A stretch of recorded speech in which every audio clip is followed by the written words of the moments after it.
স্বাগত আজকের বাংলাদেশে। আপনাদের সাথে আছি গোলাম কিবরিয়া। দেশ নিয়ে কত না হতাশার কথা শুনি আমরা, অথচ স্বাধীনতার ৪৩ বছরে এসে আমাদের অর্জনের ঝুলিও কম সমৃদ্ধ নয়।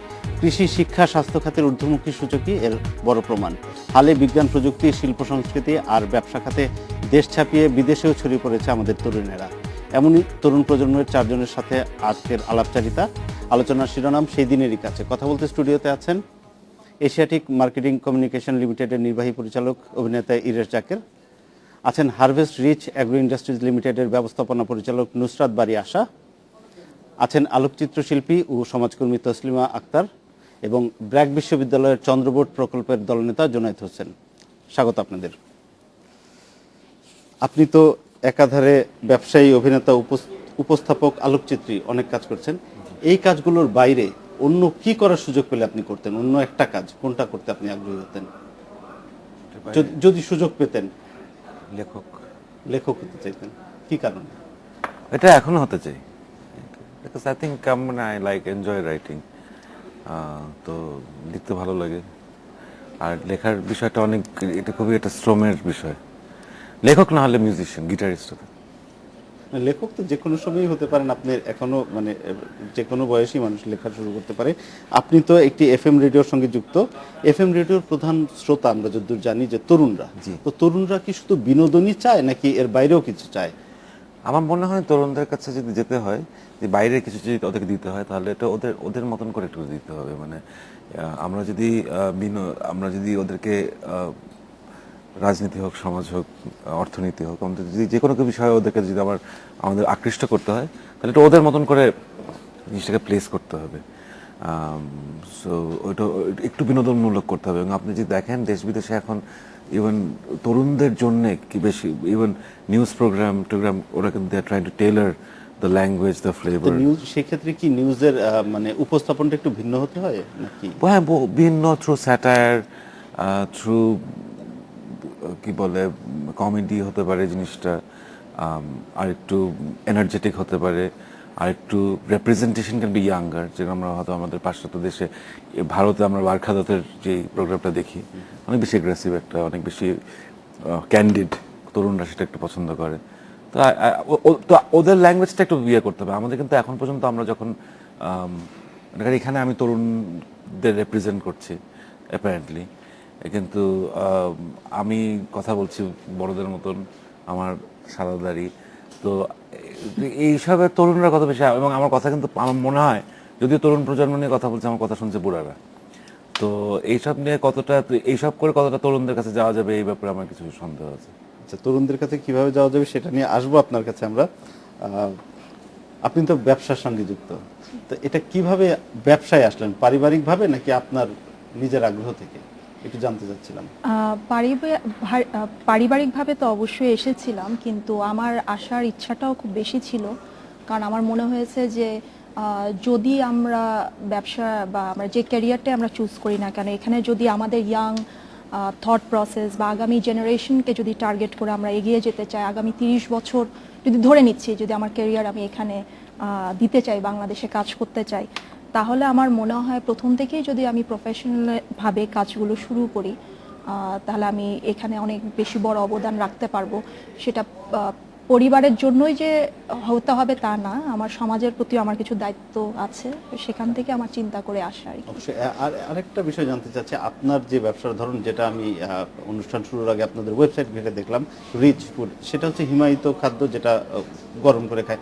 আমাদের বাংলাদেশের প্রচলিত খাদ্যাভ্যাসে তো এটা ঠিক যায় না, ছিল না, যেখানে আমরা সবকিছু তাজা শাকসবজি, ফলমূল পাই। তো এরকম একটা অপ্রচলিত একটা উপাদান নিয়ে আসার পিছনে কি কি কাজ করেছে আপনাদের? আমি অ্যাকচুয়ালি আমার ব্যাচেলার্স আমেরিকায় পড়তে যখন যাই, আমি মার্কেটিংয়ে পড়তে গিয়েছিলাম। এবং ওখানে যখন আমরা যাই, ওখানে হোস্টেলে থাকতাম, ওইখানে আমাদের স্টুডেন্ট জীবনে আমরা কিছু কিছু খাদ্য অভ্যাসের সাথে জড়িয়ে যাই। স্বাভাবিকভাবেই আমরা ওখানে ডাল ভাত পেতাম না। তো তখন ওইখানে আমরা দেখতাম যে ওরা তো আমাদের থেকে অনেক শত বছর এগিয়ে আছে, এবং ওদের খাদ্য অভ্যাসগুলো আমরা দেখলাম। যতটুকু কাছে থেকে দেখলাম যে কত সহজ হয়ে গেছে লাইফস্টাইলটা। এখন মহিলারা ওখানে আরও বেশি কাজ করেন, পরিবারের বাচ্চারা ওইখানে অনেক লং টাইম তারা বিভিন্ন অ্যাক্টিভিটির সাথে জড়িত।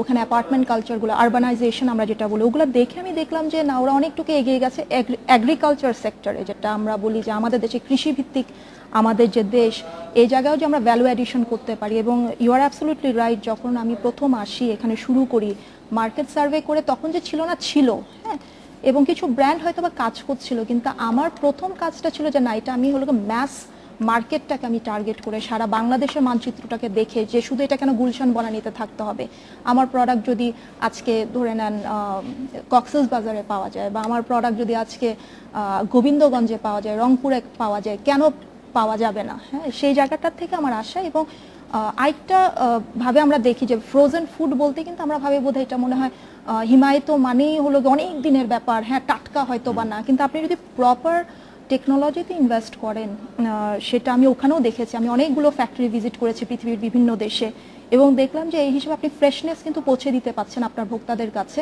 এবং একটা সঠিক দামে, যে দামটা আপনি কৃষকদেরকেও দিতে পাচ্ছেন, আপনার ভোক্তাদেরকেও দিতে পাচ্ছেন। সেই জায়গা থেকে মানে আমার কৃষি পণ্যটার একটা ভ্যালু এডিশন, হ্যাঁ, ভ্যালু এডিশন করে আপনি সমগ্র বাংলাদেশকে টার্গেট করে যদি দিতে পারেন, তাহলে একটা ভালো দামে আপনি কৃষককেও দিতে পাচ্ছেন আর আপনার ভোক্তাদের কাছেও পৌঁছে দিতে পাচ্ছেন। আপনি তো আলোকচিত্রী, আমরা দেখেছি সাধারণভাবে যারা ধরেন সংবাদ মাধ্যম বা গণমাধ্যমের সঙ্গে যুক্ত না, সেরকম আলোকচিত্রীরা সাধারণত একটু নিরাপদ ক্ষেত্র বেছে নেয় ছবি তোলার বিষয়বস্তু, প্রকৃতি, নিসর্গ, কিন্তু সেই ক্ষেত্রে আপনি ব্যতিক্রম। আমরা দেখেছি রানা প্লাজায় আপনার তোলা ছবি, এই ব্যতিক্রমটা কেন আপনার? আসলে আমি আমার শুরুটা রাজনৈতিক কর্মী হিসাবে, আমি আমার ছবি তোলাকেও আমার রাজনৈতিক কাজের অংশ মনে করি। আমি সেই সব বিষয়ে ছবি তুলতে পছন্দ করি যেসব বিষয়ে আমি আমার চিন্তাকে সামনে নিয়ে আসতে পারবো। আমি আসলে যেই বিষয়ের সাথে আমার ব্যক্তিগত কোনো সম্পর্ক নাই, সেই বিষয়ে আসলে আমি কাজও করতে পারি না। আর আমার কাছে আসলে ছবি তোলার ব্যাপারটা আমার ছোটবেলা থেকে একটা আগ্রহ ছিল।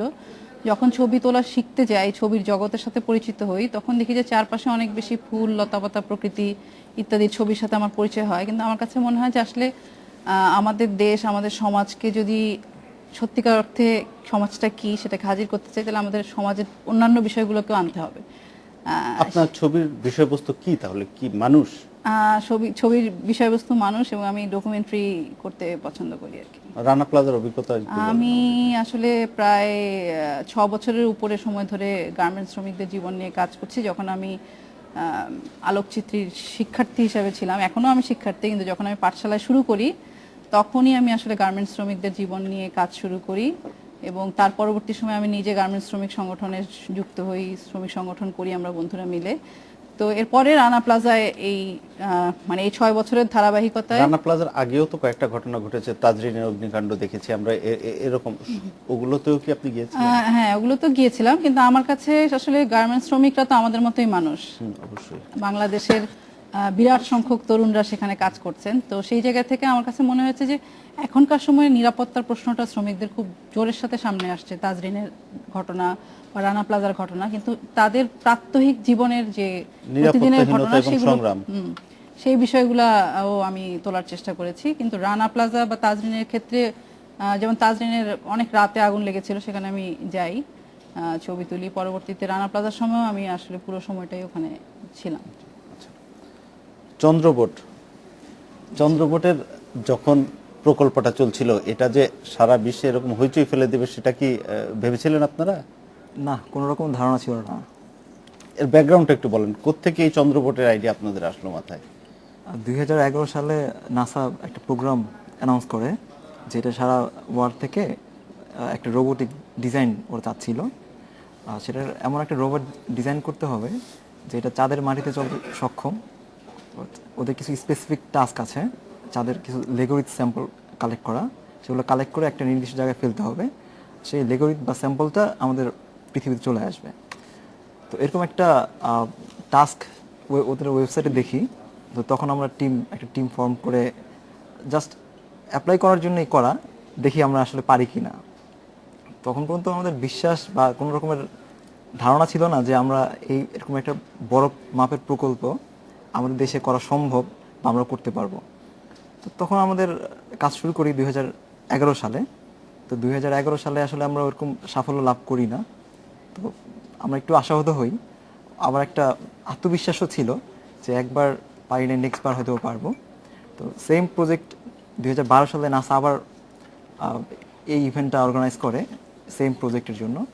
তখন আমাদের পাস্ট এক্সপিরিয়েন্স থেকে আমরা আবার নতুন উদ্যমে কাজ শুরু করি। তো তো প্রায় এই প্রকল্পে কাজ করতে গিয়ে আপনারা কি কি বাধার সম্মুখীন হয়েছেন? ধরেন আপনাদের কখনো মনে হয়েছে যদি বাংলাদেশে না হয়ে পশ্চিমা বিশ্বের কোনো একটা দেশে যদি আমরা এটা করতাম তাহলে আমরা এই সুবিধাটা বেশি পেতাম, বাংলাদেশ দেখে এটা পাচ্ছি না, এরকম কোনো কিছু কি আছে? হ্যাঁ, এই কোশ্চেনটা আসলে আমিও একভাবে করতে পারি যে রোবট তৈরি করার মতো ফিল্ড বাংলাদেশে আসলে এভাবে তৈরি হয় নাই বা এর আগে তৈরি হয় নাই। তো রোবট নিয়ে কাজ করার জন্য আমাদের দেশে ডেফিনেটলি অনেক অবস্টাকল ছিল বা এখন পর্যন্ত আছে। বাট আমাদের যে মোটো ছিল আমাদের দেশীয় যে জিনিসপত্রগুলো পাওয়া যাচ্ছে রিসাইকেলড ম্যাটেরিয়াল সেগুলো দিয়েই কাজে লাগানো। সেগুলোতে তৈরি করা, এবং সেক্ষেত্রে আমরা আসলে সফল হয়ে গেছি। এটা আসলে আমাদের টিচারদের অক্লান্ত পরিশ্রম বা ভালোবাসা বা আমাদের পরিশ্রমের কারণে হয়তো বা ছিলাম এটা। জি জি, ধন্যবাদ। বাংলাদেশের ইরেজ জাকিরের কাছে আসছি, বাংলাদেশের কোন বিষয়টি আপনাকে আশান্বিত করে আর কোন বিষয়ে হতাশ হন? দুটোই জানতে চাচ্ছি, হতাশা এবং আশার কথা। একটা তো হচ্ছে আমরা মানে অলমোস্ট আমার জিনিসটা আমার আশার বিষয় ছিল, আমরা বেহায়া লেভেলে পজিটিভ একটা জাতি আর কি, যে মানে এটা কি আপনি মানে পজিটিভলি আদর করে বলছি, আচ্ছা, আদর করে বলছি আর কি, আমাদের নিজেকে আদর মানে নিজেকে সমাজকে তরুণদেরকে আদর করে বলছি যে আমাদের অনেক পজিটিভিটি আমাদের। হ্যাঁ, আমরা একটু মানে মাঝে মধ্যে নিন্দুক হলো যখন ইন জেনারেল আমাদের মধ্যে অনেক যেহেতু আমাদের তো হিস্ট্রিতে অনেক ধরনের প্রতিকূলতা সম্মুখীন হতে হয়েছে, কিন্তু তারপরেও আমাদের মধ্যে কিন্তু একটা আশা, আমাদের কিছু ভালো হলো ওটা নিয়ে অনেক খুশি হয়ে যাওয়া, তারপর অনেক মানে অনেক স্বপ্ন দেখা, এই বিষয়গুলো আমাদের মধ্যে খুব পজিটিভিটিটা আমি ইন জেনারেল খুব ফিল করি। একটা ভালো কিছু করলে হ্যাঁ 5 জন হয়তো খারাপ কথা বলতে পারবে, বাট 95 জন এসে আপনার পাশে দাঁড়াবে এবং আপনার সাথে একসাথে হবে আপনি যদি just given the any chance. Even আমাদের ক্রিকেট যদি দেখি, এই টিম আমাদের দিনের পর দিন আমাদের বুক ভেঙে দেয়, কিন্তু তারপরেও একটু ভালো খেললে আমরা খুশি হয়ে সবাই আছে না, মানে I love the entire, আমার কাছে মনে হচ্ছে we have a very positive society। সেই জিনিসটা আমার অসাধারণ লাগে। হতাশা যে বিষয়টা সেটা হচ্ছে যে আমার কাছে মনে হয় যে চারদিকে আমাদের আমি জাস্ট একটা ফিগার বলবো, এটাই মানে এর থেকে মরানোর কথা না বাড়ানোর জন্য, যে গুলশান মরানি বাড়িধারা ডিওএইচএস, এটা মনে হয় দক্ষিণ মানে আমাদের এই উপমহাদেশে সবচেয়ে বড়লোক জায়গার একটা, ধনী জায়গার একটা। এই পুরা এলাকাটাতে একটা বইয়ের দোকান নেই, এটা আমার জন্য অনেক হতাশার। গুলশানে দু একটা হয়েছিল দেখেছিলাম, কিন্তু তারপর সেগুলো sustain ওইটা করতে আমরা পারিনি। অনেকদিন মানে ভোক্তা হিসেবে অনেকদিন চালানোর চেষ্টা করেছি, কিন্তু কয়েকজনকে দিয়ে তো আচ্ছা, হয় না। এই বিষয়ে আমরা আরো আলোচনা করবো একটা বিরতির পর। নিচ্ছে একটা বিরতি, সাথেই থাকুন।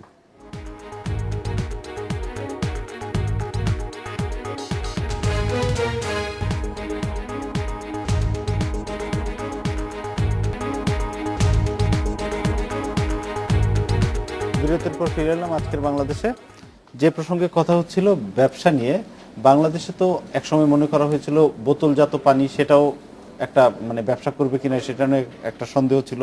হিমায়িত খাদ্য, যেটা আপনারা প্রমাণ করেছেন যে সেটার বাজার আছে, এমন এ ধরনের অপ্রচলিত, আমাদের দেশে প্রচলিত নয় এরকম কোন কোন ধরনের ব্যবসার সুযোগ আছে? এই মুহূর্তে যদি আপনি আপনার ব্যবসা সম্প্রসারণ করতে যান অপ্রচলিত কোনো খাতে, কোনটা আপনি বেছে নেবেন? আমার সেক্টরে যদি আমি এগ্রিকালচারে বলি বা কৃষি ভিত্তিকে, এখানে আমি বলবো যে অপরচুনিটি আছে ব্র্যান্ডের উপরে।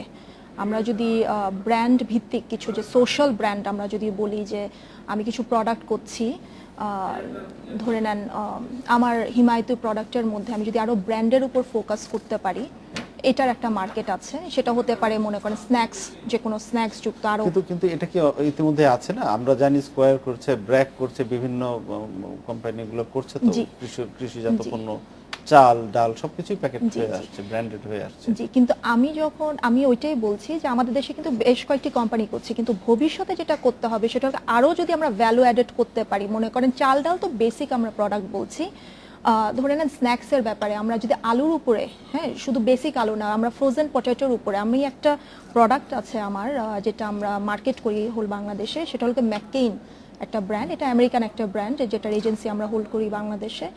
এখন ধরে নিন আমি যদি ওই আলুর প্রজেক্টটা হ্যাঁ নিজেই যদি বাংলাদেশে প্রোডাকশন দিয়ে এবং আমাদের এই ব্র্যান্ডের আন্ডারে বা একটা ব্র্যান্ড আমরা যদি এস্টাবলিশ করতে পারি যে ভ্যালু অ্যাডেড পটেটো প্রোডাক্টস, এবং পটেটোর ওই ম্যাককেনের কিন্তু 1000 টাইপের প্রোডাক্ট আছে। সম্প্রতি আমরা দেখলাম আলুর বাজার কি অবস্থা হলো, জি। ওভার প্রোডাকশনের কারণে পানির দরে আলু, এবং কৃষক জি।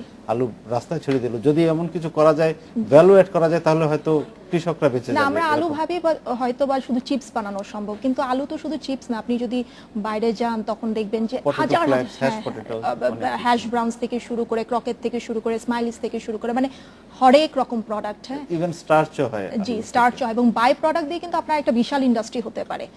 এটা একটা ভবিষ্যৎ আছে যে যে কোনো একটা সিঙ্গেল প্রোডাক্টের উপরে, সেটা দুধ দিয়ে হতে পারে, সেটা কর্ন দিয়ে হতে পারে, সেটা আলু দিয়ে হতে পারে, হ্যাঁ একটা প্রোডাক্ট দিয়ে 1000 প্রোডাক্ট করা সম্ভব ব্র্যান্ডের আন্ডারে। আরেকটা যেটা আছে এনভায়রনমেন্ট নিয়ে, আমরা যদি এনভায়রনমেন্টের উপর আমরা যদি সোশ্যাল কিছু কাজগুলো করি, যে না আমার প্রোডাক্টে আমি I am taking care of the environment, I am taking care of the water, I am taking care of the surroundings, আমার আশেপাশে ফ্যাক্টরিতে, এটারও কিন্তু একটা খুব বড় একটা মার্কেট আছে। আমি যদি এটা এক্সপোর্ট মার্কেটে নিয়ে যেতে চাই, তাহলে কিন্তু বায়াররা কিন্তু এটাকে তারা প্রেফারেন্স দিবে যে না ওনারা যে প্রোডাক্টগুলো আনছে এটা সোশ্যালি তারা রেসপন্সিবিলিটি নিয়ে সিএসআর এর মাধ্যমে তারা এই প্রোডাক্টগুলো আনছে। জি, ধন্যবাদ। আপনি বলছিলেন যে আপনার ছবির মাধ্যমে আপনি মানুষ, সমাজ এবং রাজনীতিকে তুলে ধরার চেষ্টা করেন। আপনি কি মনে করেন যে এখনকার তরুণরা রাজনীতি থেকে বিমুখ হচ্ছে বা অতটা রাজনীতি সচেতন না, এরকম একটা ধারণা আছে? একটা ব্যাপার আমার কাছে যেটা মনে হয় যে এখনকার সময়ে তরুণদের মধ্যে তরুণরা তো আসলে আমাদের সমাজের মধ্যেই থাকে এবং পুরো সমাজের মধ্যেই একটা সময় ছিল, যেমন 90-এর পরবর্তী সময় আমরা দেখেছি একটা লম্বা সময় ধরে রাজনীতির ব্যাপারে তরুণদের আগ্রহ ঘাটতি ছিল, এবং পরবর্তী সময়ে নানা রকম ছাত্র আন্দোলনের মধ্য দিয়ে 90-এর ছাত্র আন্দোলন এবং তার পরবর্তীতে স্বৈরাচার বিরোধী আন্দোলন, এই যে জাহানারা ইমামের নেতৃত্বে যে যুদ্ধাপরাধ বিরোধী আন্দোলন হলো, এবং এখন যে আন্দোলনগুলো হচ্ছে হ্যাঁ গণ আদালত, এখন যে আন্দোলন হচ্ছে তেল গ্যাস বিদ্যুৎ বন্দর রক্ষার আন্দোলন বা অন্যান্য যে আন্দোলন, সেগুলোর মধ্য দিয়ে তরুণদের মধ্যে থেকে একটা ঝোঁক, যেরকম রাজনীতি বিরোধী একটা ঝোঁক ছিল, সেইটা আমার মনে হয় পরিবর্তন হচ্ছে। কিন্তু সংকটের জায়গায় আমার কাছে যেটা মনে হয় সেটা হলো যে পুরো চারপাশের আয়োজন, আমরা যে সমাজের মধ্যে আছি সেই আয়োজনের মধ্যে সার্বক্ষণিক আমরা আসলে একটা ক্রেতা বিক্রেতার মতো অবস্থার মধ্যে থাকে। আমাদের স্বপ্ন, ভালোবাসা সবকিছুই যেন এখন পণ্য হয়ে গেছে। তো তরুণরাও এই পণ্য সমাজের মধ্যেই মনে হয় আটকে যাচ্ছে, তারা তাদের কাজকেও মানে পণ্যের মতো করে ফেলছে। সেটা একটা সংকটের জায়গা আমার মনে হয়। এবং রাজনীতিতে যারা আসছে আমরা দেখি তারা নানাভাবে দলীয় রাজনীতির সুবিধা নেওয়ার চেষ্টা করে, এবং আমরা যদি আমাদের প্রচলিত রাজনীতির যে যে ধারাবাহিকতা দেখি, তাতে কিন্তু রাজনৈতিক দলের যারা কর্মী তারা চেষ্টা করে দল থেকে সুবিধা পাওয়ার, এবং সেটাই তাদের মোটিভেশন জেনারেলি প্রচলিত রাজনীতি। আপনি কিছু বলবেন? আচ্ছা, জেনারেলি সেটাই আমরা দেখি। তো এই যদি হয় রাজনীতিতে আসার মোটিভেশন, তাহলে কি সেটা কোনো মঙ্গল বয়ে আনবে সেই রাজনীতি আমাদের জন্য? আসলে রাজনীতির তো অনেকগুলো ধারা আছে। আমরা মূলধারার যে সমস্ত রাজনৈতিক দলকে দেখি, যারা মূলধারার কথাই বলছি। মূলধারার রাজনৈতিক দল, তার বাইরেও আসলে সমাজের জন্য অনেক তরুণরা, অনেক রাজনৈতিক দল কাজ করছে। কিন্তু সেটা তো সংখ্যা বিচারে খুবই সামান্য। সংখ্যা বিচারে কম হতে পারে, কিন্তু সংখ্যা দিয়ে সবসময় কিন্তু আপনি গুণগত বিষয় বিচার করতে পারবেন না। যে কোনো সমাজের মধ্যে যে কোনো পজিটিভ জিনিস সবসময় সংখ্যায় কমই থাকে প্রথমে, এরপরেই সেই স্রোতের মধ্যে মানুষ যুক্ত হয়। কিন্তু আমার কাছে যেটা মনে হয় যে আসলে মূলধারার যে রাজনৈতিক দলগুলোকে আমরা দেখি, নানা সময় ক্ষমতার পালাবদলের মধ্যে আসেন, সেই দলগুলোতে আমরা যদি হলগুলোর দিকে তাকাই, ছাত্রদল, ছাত্রলীগ বা জামাত, প্রত্যেকটা হলে ছাত্র সংগঠনগুলো তারা হল দখল করে রাখে, এবং তাদের রাজনীতির আদর্শের জায়গা থেকে তাদের সন্ত্রাস বা দখলদারিত্ব, লুটপাট, এই জিনিসগুলো রাজনীতির কেন্দ্রীয় বিষয় হয়ে গেছে। এবং আমাদের মূলধারার রাজনীতিতেও দেখা যায় যে লুটপাট কেন্দ্রিক বা রাজনীতির মধ্য দিয়ে একটা ব্যবসা বাণিজ্যের জায়গায় যাওয়া, রাজনীতি একটা ব্যবসার জায়গা হয়ে গেছে। সেটা অবশ্যই আমাদের জন্য কোনো ভালো জিনিস না। কিন্তু এর বাইরে আবার আমাদের দেখতে হবে, এর বাইরেও কিন্তু সমাজের জন্য তরুণরা কাজ করছেন, ভিন্ন ধর্মী যে রাজনৈতিক প্রগতিশীল রাজনৈতিক দলরা, তারাও কাজ করছেন। আজকে তেল গ্যাস রক্ষার জন্য আমাদের দেশে আন্দোলন হচ্ছে, বিদ্যুৎ বন্দরের জন্য গণজাগরণ হয়েছে। এই জিনিসগুলোকেও কিন্তু আমাদের দেখতে হবে, যেখানে মানুষ আসলে পরিবর্তনের জন্য যে মানুষের মধ্যে একটা আকাঙ্ক্ষা আছে যে সমাজে যা কিছু হচ্ছে চারপাশে, সেই চারপাশ থেকে মানুষ রেহাই পেতে চায়। সেই রেহাই পেতে চাওয়ার কিন্তু এবার আমরা নজির যদি বলি যে নির্বাচনে বহু মানুষ অংশগ্রহণ করেনি, একে তো অংশগ্রহণ করার মতো অবস্থা ছিল না, আবার বহু মানুষ আগ্রহই বোধ করেনি। তাহলে আমরা কোন একটা সমাজের মধ্যে আছি যেখানে একটা মানুষ তার যে ভোটের অধিকার সেটাই প্রয়োগ করতে পারে না। তাহলে এইটা আসলে মানুষের মধ্যে একটা প্রবল আকাঙ্ক্ষা যে এই মানে দুর্নীতি বা একটা লুটপাট পরিবর্তন আসুক। পরিবর্তনের আকাঙ্ক্ষাটা মানুষের মধ্যে আছে। একটা কথা প্রচলিত আছে ব্রেন ড্রেন, যেটার বাংলা করা হয় মেধা পাচার। যদিও আমি এটার সঙ্গে একমত, মেধা পাচার না, কেউ পাচার করছে না, তারা নিজেই চলে যাচ্ছে।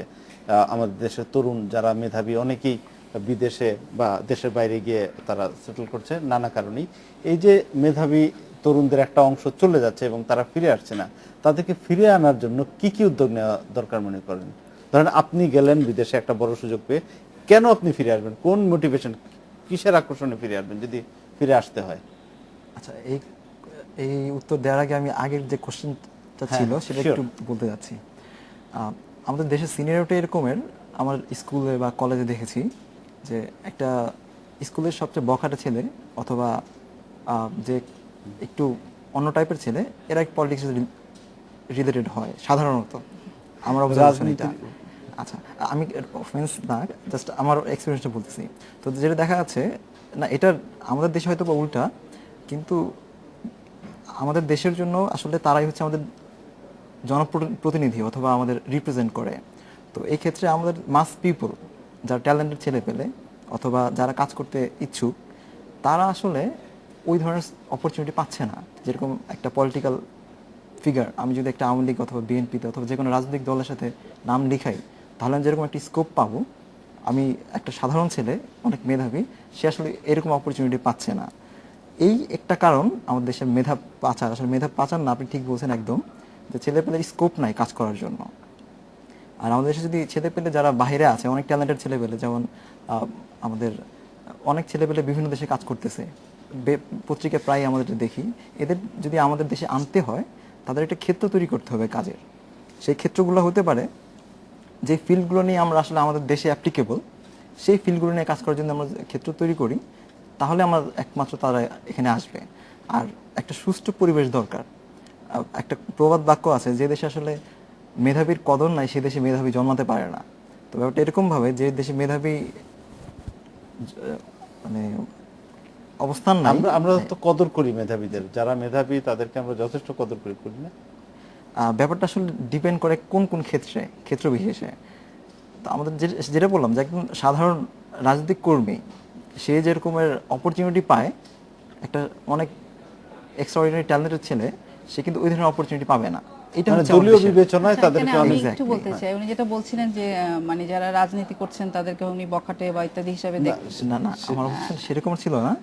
আচ্ছা, আমি যদি কিছু কিছু ক্ষেত্রে কিছু কিছু ক্ষেত্রেও যদি বলি, তা আমরা যদি মানে এই যে সমাজের মধ্যে বখাটেরা রাজনীতি করছেন বা যাদেরকে আমরা মনে করছি না যোগ্য, তারা রাজনীতি করছেন, বা সমাজের মধ্যে একটা দুর্নীতি, একটা মানে এই পরিস্থিতির মধ্যে টিকে থাকা যাচ্ছে না, এরকম একটা অবস্থা আমরা বলছি বারবার, যে কারণে আমাদের সম্ভাবনাময় তরুণরা দেশের বাইরে পাড়ি দিচ্ছেন বলে অজুহাত করছি আমরা। কিন্তু তাহলে আমরা এই ব্যবস্থাটাকে পরিবর্তনের জন্য আমরাই দায়িত্ব নিচ্ছি না কেন? এক্স্যাক্টলি। না, আমরাই তো এই ব্যবস্থাটাকে জায়েজ করার জন্য আমাদের নীরব অবস্থানই কিন্তু এই ব্যবস্থাগুলোকে জায়েজ করে। একজন বখাটে কোনো একটা দলের পৃষ্ঠপোষকতায় চাকরি পাচ্ছে বা আরো উপরে জায়গায় যাচ্ছে, আমরা যেতে পারছি না, সেটা ভেতরে যে আমার যে অপমান বোধটা কাজ করবে, যে আমি যোগ্য হওয়া সত্ত্বেও আমি আমার যে স্থান পাওয়া দরকার সেটা আমি পাচ্ছি না, সেই অপমানটা কিন্তু আমরা প্রতিনিয়ত ভুলে যাই। আমরা মনে করি এটাই নিয়ম, কিন্তু আমরা সবাই অপেক্ষা করে থাকি কেউ আমাদেরকে সংগঠিত করবে, কেউ নেতৃত্ব দিবে। এ কারণেই নিজেদের মধ্যে থেকে তো নেতৃত্ব আসলে সংগঠিত করাটাই তো একটা বড় বিষয়। এটার দায়িত্ব তো রাজনীতিকদের, বা আমাদের নেতৃত্ব দিবে কারা, সমাজের নেতৃত্ব দিবে তারাই। আমরা এই বিষয়ে আরো আলোচনা করবো একটা বিরতির পর।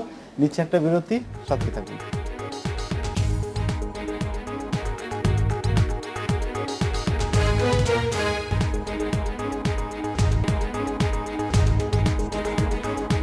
বিরতির পর ফিরে এলাম আজকের বাংলাদেশে। আমরা দেখেছি একসময় তরুণ যারা নাট্য জগতে বা অভিনয়ে আসতেন, তারা অভিনেতা হওয়ার ব্যাপারেই আগ্রহ থাকতো বেশি। এখন কিন্তু তরুণরা নির্মাতাও হচ্ছে, চলচ্চিত্র বলেন, নাটক বলেন, এবং তাদের বেশ কিছু কাজ আন্তর্জাতিক অঙ্গনে স্বীকৃতি পাচ্ছে। এই পরিবর্তনকে কিভাবে দেখছেন? এই যে তরুণ নির্মাতারা এগিয়ে আসছে, বিজ্ঞাপন চিত্র বলেন, নাটক বলেন, চলচ্চিত্র বলেন। ভালো, ওদেরকে অপরচুনিটি, চান্সটা দিতে হবে। আমাদের টেলিভিশনে আসলে আর ওরকম বিশেষ কোনো চান্স নাই, কারণ এখন টেলিভিশনগুলো মুড়ি মুড়কির মতো নাটক কিনে, একটা ঈদে 700টা নাটক যায়। না সেক্ষেত্রে তো চান্স আরো বেশি, মানে হ্যাঁ, বেশি তো এখন নাটক। ব্যাপার হচ্ছে এখন আন্ডারওয়্যার বানানোর চান্স থাকলে তো কারণ লাভ হবে না। না, আমার তো শিল্পটাকে তৈরি করতে হবে। নাটক তো আর জাঙ্গিয়া না, এটা গার্মেন্টস ফ্যাক্টরি না। নাটকটা ইজ মানে television program should be treated as a high involvement product. So এখানে হ্যাঁ, তরুণদেরকে চান্স দেওয়া definitely easy, but we are not doing it the right way. যেই ছেলে 2 দিন অ্যাসিস্ট্যান্সি করেছে সেই ছেলে এখন ডিরেক্টর হয়ে যাচ্ছে। 2 দিন অ্যাসিস্ট্যান্সি করে এক ছেলে আমাকে এসে বলছে, ইরেশ ভাই আপনি একটা নাটক লিখেন। আমি কেন? বলছে তাহলে আমি এই নাটকটা বিক্রি করতে পারবো। আমি তখন জিজ্ঞেস তোমার ফেভারিট লেন্স কি, তোমার ফেভারিট ইয়ে কি, ফ্রেম কি? ফ্রেম মানে 35mm 50mm। সেই ছেলেটা আমাকে জিজ্ঞেস করছে MM মানে কি ভাইয়া? তো এই হচ্ছে ডিরেক্টর হবে, এবং সে ডিরেক্টর হয়েছে এবং তার নাটক 2টা চ্যানেলে গেছে।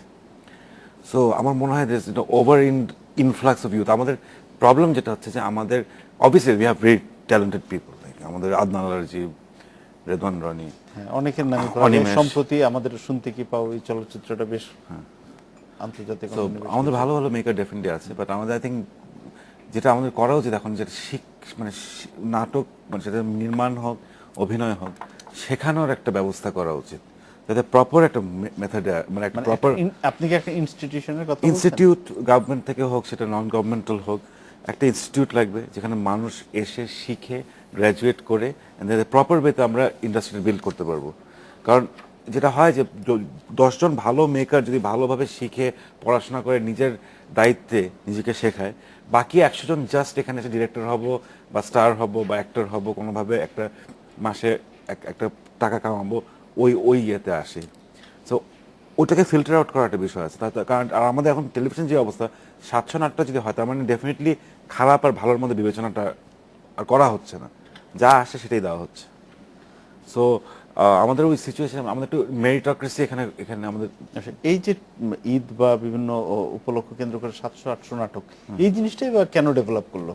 মানে দর্শকদের চাপে নাকি টিভিগুলোর বিজ্ঞাপন নেওয়ার চাপে? দর্শকের চাপ তো ডেফিনেটলি না, কারণ দর্শক আর কোনো চাপাচাপি করছে না, ওরা আমাদের তাহলে চ্যানেলগুলো এই দেখছে না। প্র্যাকটিস ডেভেলপ করলো কেন, কি মনে করেন? আমার যেটা মনে হয়, আমার দিস ক্যান বি, এটা অনেকে ডিসপিউট করতে পারে, এটা আরেকটা প্রোগ্রাম, মানে আপনার জানি যে আপনাদের সময় স্বল্প, যে আমার মনে হয় যে আমাদের যারা টেলিভিশন চ্যানেলগুলো যারা ওনার, ওদের ব্যাকগ্রাউন্ড হচ্ছে ম্যানুফ্যাকচারিং।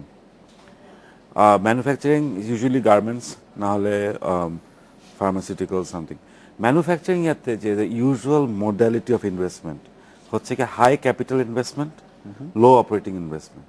আপনি 500 কোটি টাকা দিয়ে একটা ফ্যাক্টরি বানাবেন, তারপর আপনি মানে যে জাঙ্গিয়া বানানোর বিষয়টা, না, এটা সব ক্ষেত্রে ঠিক না। আমি একটু আপনার সঙ্গে ডিফার করবো। নিউজ চ্যানেলগুলো এটা থেকে অবশ্যই আলাদা, কারণ আমাদের আপনাদের অভিনেত্রীরা তো অসাধারণ।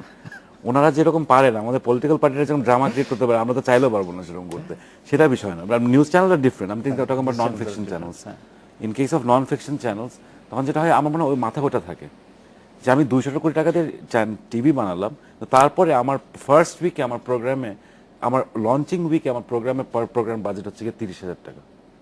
সো হাই ক্যাপিটাল এক্সপেন্ডিচার, লো অপারেটিং এক্সপেন্ডিচার। এই ক্ষেত্রে কারণ চ্যানেল আলটিমেটলি, আমি তো চ্যানেল, দর্শক তো আমার টেলিভিশন বিল্ডিংটা দেখবে না। দর্শক আমার ক্যামেরা কত ভালো, আমার লাইট স্পেসিফিকেশন কত ভালো, আমার ফ্লোর স্পেস কত সুন্দর, এটা দেখবে না। দর্শক দেখবে প্রোগ্রাম, স্ক্রিনে যেটা দেখা যাচ্ছে। তো আমার মনে হয় এইটার কারণে আমার মনে হয় এই মিসম্যাচের কারণে যে এখন কোয়ান্টিটি বাড়ছে কিন্তু কোয়ালিটি বাড়ছে না। অবশ্যই আমরা আশা করি কোয়ালিটিও বাড়বে, কোয়ান্টিটির সঙ্গে কোয়ালিটিও আসবে আশা করা অবশ্যই। এই প্রজন্মে যারা ব্যবসায় আসছেন আপনাদের মতো যারা, তাদের অনেকেরই দেখা যাচ্ছে যে আগে প্রস্তুতি নিয়ে তারপর ব্যবসায় আছেন। যেমন আপনি এই সংক্রান্ত পড়াশোনা করে এসে তারপর বিজনেস শুরু করেন। এই যে এই একটা ট্রেন্ড চালু হয়েছে, এটা কি আমাদের ব্যবসা খাতে কোনো কিছু যুক্ত করছে? মানে কতটা পজিটিভলি দেখছেন বিষয়টাকে, নিজেকে প্রস্তুত করে পড়াশোনা করে এসে তারপর ব্যবসাটা শুরু করা? এখানে দুটো অ্যাঙ্গেল আছে। প্রথমত আমি যেটা বলতে চাচ্ছি যে যদি একটু অর্গানাইজ ভাবে নামা যায় বা অর্গানাইজ ভাবে যে কোনো জিনিস করা যায়, একটু যত্ন করে করা যায়, আমার কাছে মনে হয় সেই জিনিসটা সুন্দরভাবে লং রানে কিন্তু আমরা রান করতে পারবো। This is one thing. যদি আমরা যদি একটু এই যে কিছুক্ষণ আগে যেটা বললো যে আমরা যদি ইভেন প্রোডাকশনের ক্ষেত্রে যে কেউ আসলেই যে অ্যাসোসিয়েট ডিরেক্টর হয়ে যাবে, ডিরেক্টর হয়ে গেলাম সেটা না, তেমনি আমাদের ক্ষেত্রে আমি ব্যবসা করলাম, বাবা ক্যাপিটাল দিয়েছে বা ব্যাংক থেকে আমি পেয়েছি, আমি শুরু করে দিলাম ব্যবসা, সেটা না। কিন্তু কি করব, আমার আলটিমেট ডেস্টিনেশনটা কি, আমি যদি একটা টার্গেট সেট করি, আমার যদি একটা লক্ষ্য থাকে যে না আমি কি শুধু মুনাফা মানে প্রফিট ড্রিভেন হবে, নাকি আমি কিছুটা সোশ্যাল ওয়ার্ক করব, নাকি কিছুটা হলো গিয়ে আমি কিছুটা তো আমাদেরকে সোসাইটিতে ব্যাক করতে হবে, কিছু একটা টার্গেট নিয়ে নামতে হবে। দেয়ার ইজ নাথিং রং যদি আমি বলি যে না I just want to make profit, হ্যাঁ আমি প্রফিট ড্রিভেন হতে পারে। তো এটা একটা টার্গেট দরকার। আর দ্বিতীয়ত যেটা দরকার এক্সপোজার। হ্যাঁ, আপনি যত দেখবেন, যত পড়বেন, যত জানবেন, যত বাহিরের বিভিন্ন জাতিরা, যেমন আমাদের পাশে ইন্ডিয়া আছে, তার পাশে চায়না আছে, তারা কিন্তু এখন পৃথিবীর সবচেয়ে big big giant, economic giant. হ্যাঁ, তাদের কাছ থেকে আমরা অনেক কিছু শিখতে পারি যে ওরা কিভাবে এগিয়ে গেল। সবসময় যে আমাদের পলিটিশিয়ানদেরকেই ব্লেম করতে হবে সেটা না, এই জেনারেশনে আমাদেরও অনেক দায়িত্ব নিতে হবে। তারা তো যথেষ্ট করেছে, যারা আমাদের এর আগে যারা করে গেছে, আমরা যারা বলছি যে নতুন প্রজন্ম আমাদের কিন্তু অনেক দায়িত্ব আছে। It cannot be a blame game. আমরা হ্যাঁ, thank you. Thank you. Drik পাঠশালায় আপনি শিক্ষকতা করছেন, আলোকচিত্রী যারা হতে চান তাদের প্রতি আপনার নতুন যারা এই এই এই পেশায় বা এই এই এই কাজে আসছে তাদের প্রতি আপনার পরামর্শ কি থাকবে? বিশেষত রানা প্লাজার মতো এত বড় ঘটনা যদি কভার করতে যায় তাদের প্রতি আপনার টিপস কি থাকবে? আসলে আমার কথা আমি একটা বলছিলাম যে এখনকার সময়ে অনেক বেশি আমরা নিজেরাও কমোডিটির দুনিয়ার মধ্যে ঢুকে পড়েছি। মানে আমার মনে হয় যে আসলে আমরা ছবি কেন তুলবো, এই প্রশ্নটার কেন তুলি আমরা ছবি, অনেকেই ছবি তোলা বা চলচ্চিত্র তৈরি করা এটা পেশা হিসেবে নেয়, এই পেশার সাথে তার বেঁচে থাকার ব্যাপার থাকতে পারে। কিন্তু আমি যদি মনে করি এই পেশার মধ্য দিয়ে আমি আমার চিন্তার প্রকাশ করব, আমার মতের প্রকাশ করব, তাহলে আমি অবশ্যই সেই জিনিসটা আমার কাছে পরিষ্কার থাকতে হবে। আমি কেবল ছবি তুলবো, পত্রিকায় দেবো, কিংবা ছবিটা বিক্রি করবো, কিংবা পুরস্কার পাবো কিনা, কোথায় দিলে এই ছবি, এখন গার্মেন্টস ইস্যু খুব হট ইস্যু, অথবা আমি যে কোনো এই ছবি তুললে এই জিনিস যদি মাথায় রাখি তাহলে আসলে কতটুকু কি হবে আমি জানি না, হয়তো আমরা পুরস্কার পেতে পারি, কিন্তু আসলে আমার সমাজ এবং ইতিহাসে এই ছবি কতটুকু ভূমিকা রাখতে পারবে সেটা একটা প্রশ্নের মুখোমুখি হবে। ওই নিয়তটা খুব ইম্পর্টেন্ট। হ্যাঁ, প্যাশনটা। কারণ আমি আমার যে ফটোগ্রাফিতে আমার যে গুরু শঙ্কর সাজাওয়াল ছিলেন, শঙ্কর দ্বারা আমি বলি যে এরা কেন তুলে, মানে পয়লা বৈশাখে সবাই গিয়ে পুরো আমাদের মুক্তিযুদ্ধের মূর্তির উপর দাঁড়িয়ে ওদের মাথার উপর স্যান্ডেল ট্যান্ডেল দিয়ে ওঠে, সবাই একই ছবি তুলছে, মাথার মধ্যে একটা গামছা আর একটা 70-200 লেন্স হলেই বাংলাদেশের ফটোগ্রাফার। না, I am not saying that's bad, because it's and of the day it's better that মানুষ ফটোগ্রাফি করুক দ্যান ড্রাগস। হ্যাঁ, বাট থিং ইজ দ্যাট ওটার মধ্যে, বাট ওদের কেন ছবি তুলছে, target, why are they ultimate doing that target art? ওটা নিয়েও আমি কোন বিষয়ে ছবি তুলছি এবং কেন তুলছি, মানে এই উদ্দেশ্যটা সম্পর্কে উদ্দেশ্যটা নিজেরই পরিষ্কার নিজের থাকতে কাছে হবে, পরিষ্কার থাকতে হবে। তাহলেই একটা ভালো কাজ করা সম্ভব। হ্যাঁ, এবং ওটাতে বলছে এবং আমার মনে হয় নিজের ভালো লাগা বা নিজের ঘৃণা, নিজের প্রতিবাদ, অবশ্যই। সেটা যদি ছবির মধ্যে দিয়ে প্রকাশ করে সেটা সমাজেরও কাজে আসবে, মানে আমার ইতিহাসেরও কাজে আসবে। না হলে দেখা আমরা যাবে যে একটা আসলে বিরতি এটা নিয়ে আসি। হ্যাঁ হ্যাঁ নিশ্চয়ই। আরো একটা বিরতি নিচ্ছি, সঙ্গেই থাকুন।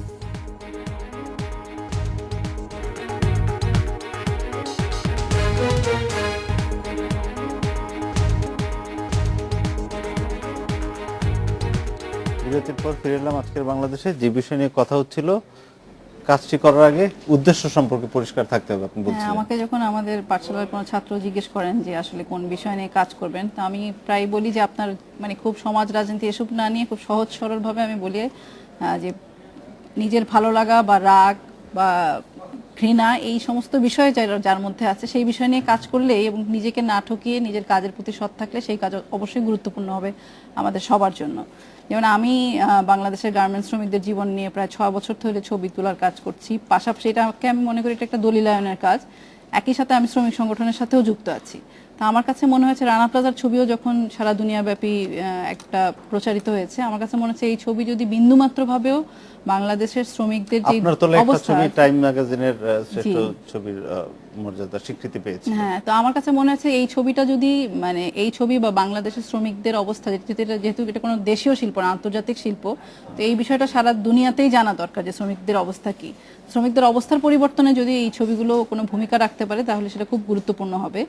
আর আপনি জানেন যে 24শে এপ্রিল আসছে, 1 বছর হয়ে যাচ্ছে, রানা প্লাজার শ্রমিকরা এখনো তাদের ক্ষতিপূরণ ঠিক মতো পায়নি, প্রায় 1135 জন শ্রমিক মারা গেছে, নিখোঁজ আছে কয়েকশো শ্রমিক, তো এটা একটা ভয়াবহ অবস্থার মধ্যে আছে আমরা দেখতে পাচ্ছি। তো সেইগুলো নিয়ে আমার মনে হয় জরুরিভাবে আমাদের কাজ করা দরকার। আচ্ছা, আমরা যাচ্ছি বাংলাদেশের তরুণদের ভবিষ্যতে কোন জায়গায় দেখতে চান? আসলে ভবিষ্যৎ বলতে আপনি কত দূর বোঝাচ্ছেন সেটা আপনি একটা আপনি বিষয়। আপনি আপনার ভবিষ্যতেই বলেন, আরো 10 বছর পর, আরো 20 বছর পর। একটা বিষয় আসলে আমরা সবাই সন্দেহহীন যে বাংলাদেশের ছেলেমেয়েরা অনেক ট্যালেন্টেড। আর আরেকটা নেগেটিভ ইমপ্যাক্ট বা একটা ফ্যাক্ট হচ্ছে কি আমাদের ছেলেমেয়েদের মধ্যে অর্গানাইজেশনটা নাই, আমরা অর্গানাইজড না। তো যে এই কারণে অনেক ট্যালেন্ট ছেলে পেলে তাদের সময়টা নষ্ট করতেছে বিভিন্ন কাজ করে। তো এরকম আমি বলি যে আমাদের অনেক ইভেন্ট আছে, তার মধ্যে একটা হচ্ছে ফেসবুক একটা ইভেন্ট। তো আমাদের প্রত্যেকটা ইউথ জেনারেশনের কাছে এটা একটা খুব কমন একটা জিনিস হয়ে গেছে। তো এটা ডেফিনেটলি ভালো দিক আছে অনেকগুলা। তো আমি যেই জিনিসটা দেখতে চাই বা যে জিনিসটা আমার ইচ্ছা মেসেজটা দেওয়া, আমরা ফেসবুক ইউজ করি সমস্যা নেই, বাট আমাদের এই সময়টা আমরা পাশাপাশি যদি আরেকটু ক্রিয়েটিভ বা ইনোভেটিভ কোনো কাজে একটু ব্যয় করি, তাহলে আমরা সম্মিলিতভাবে দেশটাকে অনেক দূর আগে নিতে পারবো অবশ্যই, খুব কম সময়ের মধ্যে। তো এর জন্য আমাদের অপরচুনিটিটা আসলে আমাদের নিজেদের ক্রিয়েট করতে হবে। আমরা যদি নিজেরা একটু অর্গানাইজ হয়ে যাই, টাইম ম্যানেজমেন্ট করি, একটু একটা লাইফ টাইম সময়কে কাজে লাগানো সবচেয়ে বড়। তাহলে ডেফিনেটলি আমরা অন্যান্য যে কোনো ন্যাশন থেকে অনেক ভালো কিছু হইতে পারবো। আপনার কাছে একই প্রশ্ন, বাংলাদেশ নিয়ে আপনার স্বপ্ন কি? স্বপ্ন তো অনেক, কিন্তু আমি স্বপ্নটাকে 3 ভাগে ভাগ করেছি: short term, mid term, long term. কিন্তু এই তিনোটার মধ্যে মূল যে জায়গাটা আমি যেতে চাচ্ছি, সময়ের অভাবেই বলছি, যে প্রথমত আমি ওমেন এমপ্লয়মেন্ট দেখতে চাচ্ছি in the management post more and more. কেন আমরা শুধু লেবার ক্লাসেই, মানে why we should be the lowest of the low when it comes to the salary. আমি পার্সোনালি যেটা দেখতে চাই আমার এখন তো অর্গানাইজেশন। বাংলাদেশের সর্বোচ্চ পর্যায়ে নারী দেখতে পাচ্ছি, আমাদের স্পিকার একজন নারী, আমাদের প্রধানমন্ত্রী নারী, আমাদের বিরোধী দলীয় নেত্রী নারী, এবং আরেকটা দল, প্রধান দল, সে দলেরও প্রধান নারী। হ্যাঁ ভাই, কিন্তু ওটা তো পলিটিক্যাল, বাট আমি ব্যক্তি নারী কোনো মানে আসনে গেলেই যে সে নারীর পক্ষেই কাজ করবেন এটা তো ঠিক না। সে আসলে কোন মতাদর্শ ধারণ করে সেটা আমরা আবার ফিরে আসি, হ্যাঁ, এটা হলো সেটা নারীর হলো ক্ষমতায়ন। নারীর ক্ষমতায়ন আমি বিজনেস সেক্টরে বেশি বোঝাতে চাচ্ছি, ম্যানেজমেন্ট স্কিল যেটা আমি বোঝাতে চাচ্ছি ওইখানে, নাম্বার 1। দ্বিতীয়ত আমার হিসাবে আমি চাচ্ছি যে আমার ক্ষুদ্র আকারে, আমার প্রজেক্টটা ছোট, কিন্তু আমি এখান থেকে কিছুটা সোশ্যাল ওয়ার্ক, সিএসআর ভিত্তিক যেন আমরা ব্যবসা, কারণ আমাদের নতুন জেনারেশনের ব্যবসায় টার্গেট শুড বি ডিফারেন্ট। হ্যাঁ, সবসময় যেটা বললাম যে মুনাফা প্রফিট ড্রিভেন হতে হবে, নট নেসেসারিলি। আমাদের সোসাইটি থেকে কিছু দেওয়ার আছে, কিন্তু নট নেসেসারিলি ট্র্যাডিশনাল ওয়েতে। যেমন সামনে আমি একটা ব্লাড ড্রাইভ করতে যাচ্ছি আমার অর্গানাইজেশন থেকে, এবং বেশ কয়েকজন আমি বলি যে প্রতিষ্ঠানও এটাতে তারা সাপোর্ট করতে এগিয়ে আসছে, এবং আমি জানি যে আমার যারা ইউথ বেস, আমার যে ওয়ার্কফোর্স, তারাই কিন্তু বেশি এগিয়ে এসেছে এবং তারাই বেশি এক্সাইটেড। এই যে ছোট ছোট কাজ, এটা আমরা পয়লা বৈশাখকে টার্গেট করে করছি। তারপর আমি ফেয়ার প্রাইস দিতে চাচ্ছি টু মাই ফার্মার্স, যেটা সারা বছর ধরে, কারণ যে সেক্টরে আমি কাজ করি দেখি যে সাধারণত ঈদের সময়, ঈদের আগে দিয়ে বা রোজার সময় তারা খুব ভালো প্রাইস পায়, তারপর ঈদের পরেই প্রাইসগুলো ধসে যায়। আমরা যদি সারা বছর ধরে একটা সার্টেন দামে তাদেরকে দিতে পারি, এটা কিন্তু খুব তাদের উপকার হবে। এবং সব মেয়েরা যে সবসময় শহর ভিত্তিক হবে কাজের জন্য, তাদের পরিবার ছেড়ে চলে আসতে হবে, নট নেসেসারিলি। আমি এখানে অনেকগুলো লাইভ স্টক আমাদের গ্রামে আমরা প্রজেক্ট হিসেবে কাজ করছি, ওয়ান আফটার ওয়ান, যেটা এনজিওরা করছেন অনেক ব্যাপক আকারে। এগুলো ভাবে আমরা কাজ করলে শর্ট টার্ম, মিড টার্মে আমরা এগিয়ে যেতে পারবো। ধন্যবাদ। আমরা দেখছি যে পশ্চিমবঙ্গ, ভারতে যে নির্বাচন হচ্ছে সেখানে কিন্তু চলচ্চিত্র অভিনেতা বা বিভিন্ন সেলিব্রিটিরা নির্বাচনে লড়ছেন, বিভিন্ন দলের হয়ে তারা মনোনয়ন পাচ্ছেন। কখনো যদি আপনি ডাক পান, রাজনীতিতে আসবেন বা নির্বাচন করবেন, কখনো ভেবেছেন? ডাকবে কি? যদি কেউ ডাকে। এখন ওটা ডাকের জন্য অপেক্ষা করলে হবে না, করলে নিজের নামতে হবে। হ্যাঁ, আমি পলিটিক্স করার কথা চিন্তা করেছি কিনা, অফকোর্স। আই থিঙ্ক এর আগে আমরা মানে আশা এবং তাসলিমা দুজনই এটাকে একটু একটু বলছেন যে আসলে যা করার নিজের থেকেই করতে হবে। আমার মনে হয় যে পলিটিক্স হোক, কারো অপেক্ষায় বসে থাকলে, কারো অপেক্ষায় বসে থাকলে হবে না।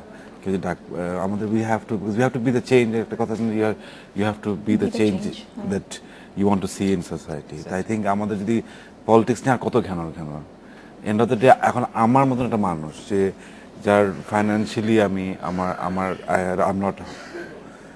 এম নট স্ট্রাগলিং, আমার একটা পরিচিতি আছে, আমার সমাজে একটা জায়গা আছে, আমার মতন মানুষ বা আমাদের মতন মানুষরা যদি আস্তে আস্তে যদি আমাদের পলিটিক্যাল প্রসেসটা যদি আমাদের মনে হয় যেটা ভ্রান্ত, যদি এখানে ঝামেলা আছে, আমরা যদি না চেঞ্জ করতে চাই, তাহলে আমাদের কিছু বলা উচিত না, চুপ থাকা উচিত। এই মুহূর্তে বাংলাদেশের কোন একটা বিষয় পরিবর্তন করার ক্ষমতা আপনাকে দেওয়া হলো, কোন বিষয়টা পরিবর্তন? ইমিডিয়েটলি হ্যাঁ। বাংলাদেশ ক্রিকেট টিমটাকে আরো ভালো করবো। আরো ভালো করে। না না না, আমাদের যেটা আমি একটু আগে বললাম যে আই থিঙ্ক আমাদের ডেফিনেটলি একটা খুব স্ট্রং স্কুল দরকার ফর সিনেমাটোগ্রাফি, ফর এডিট, মানে সব পুরো সিনেমা মেকিং পুরো প্রসেসটা process-টা, জি। Including acting. জি, ধন্যবাদ আমাদের স্টুডিওতে আসার জন্য।